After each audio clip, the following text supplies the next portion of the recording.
This lesson is on how to use the layers tool and the text tool. To start, I've opened up the lesson 06 file from the shared drive directory where the rest of the tutorial files were found for this video tutorial series.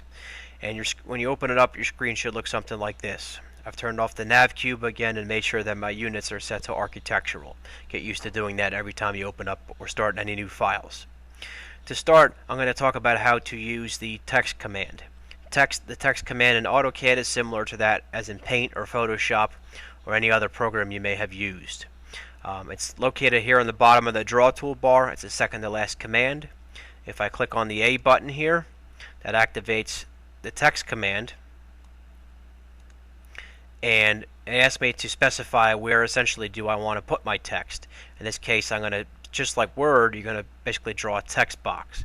So underneath this circle here, I'm simply going to draw a rectangle here, approximately underneath it, and now it allows me to type in my text. I'm going to call this a circle, like it really is, but notice the text is kind of small, so I'm going to zoom in to see it. However, I need to increase the size because if you notice, it's only 3/16 of an inch tall. The circle was probably 5 or 6 inches in diameter. If I were to click OK on this, it'd be extremely small. If you were drawing something large like a building that was maybe 40 to 50 feet long, and you made text that was only 3/16 of an inch tall, that's like the size of an ant compared to the size of a building.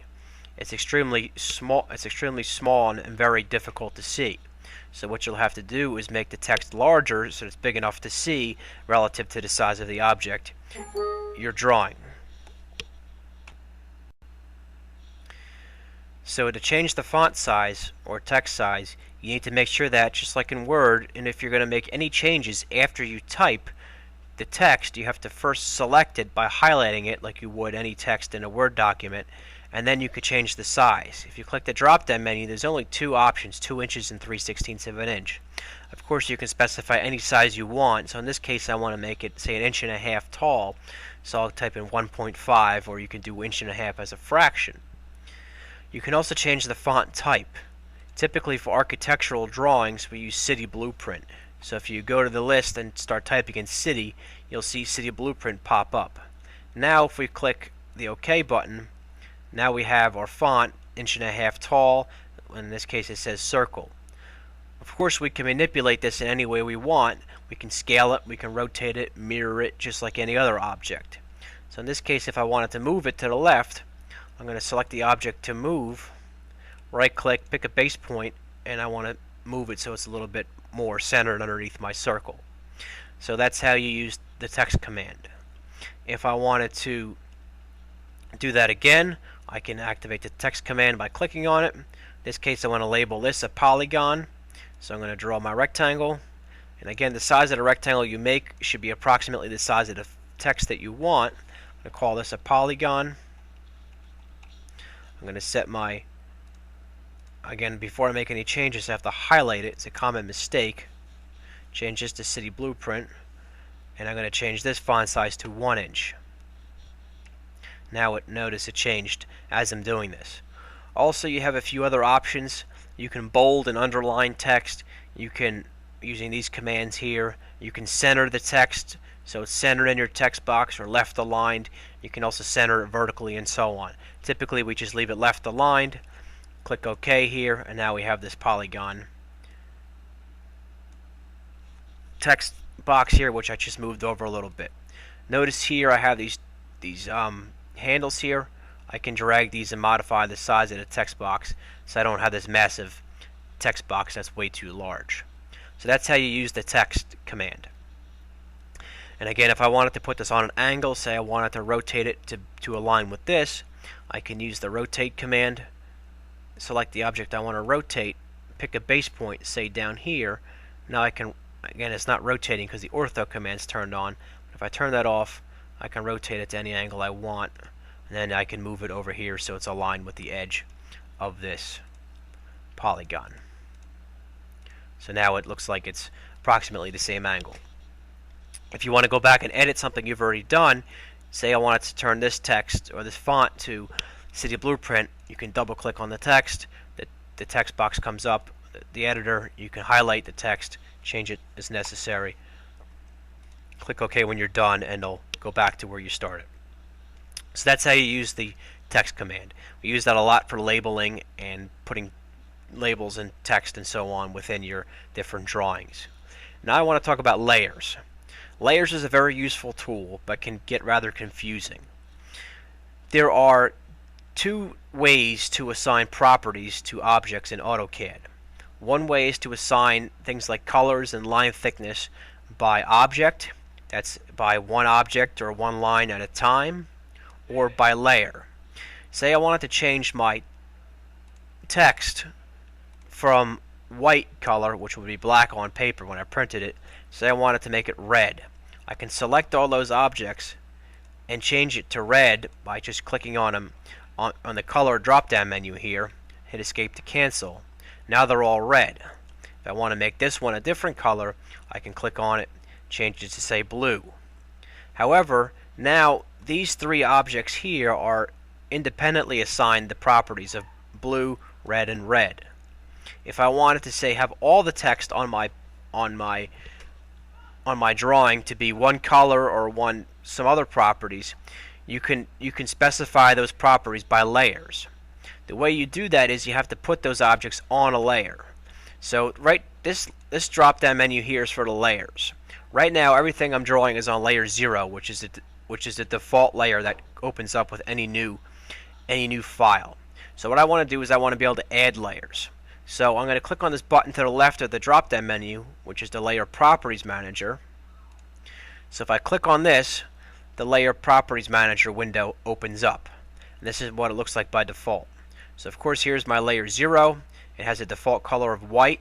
If I expand this out a little more here, you'll see some more properties here. I have things like line weight. I can make the lines thicker or thinner, and I could change the line type from, say, a continuous line to other line types. If I click on load here, I have other line types such as dashed lines or dotted lines that I can use. So instead, like when you were drawing by hand, if you wanted to make a dashed line, which is sometimes referred to as a hidden line, you had to draw the dashes individually. Now, instead of drawing a dash by dash, you can specify that line type, say as this dash space. I want to load this into here. Click OK now. So now now that I changed this, all the lines on that layer would become dashed lines. To do something that's a little more visible, if I change the color to say something like green, click OK. Now notice all the lines here change to green. And if you zoom in here, you might be able to see the dashed lines. I have to change the line scale, which I'll talk about later. Now, if I want to make new layers now, I can click on the New Layer button and make as many layers as I want.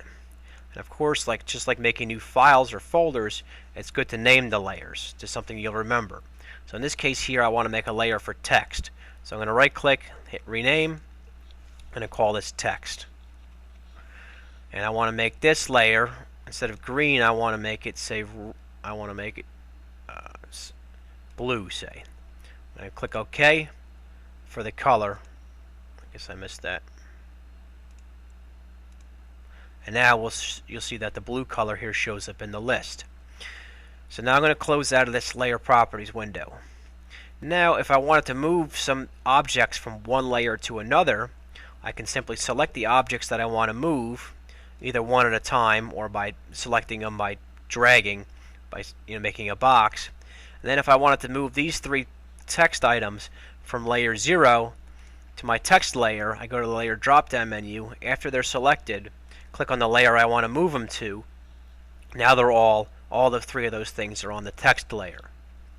Now you may wonder why these two objects here didn't turn blue.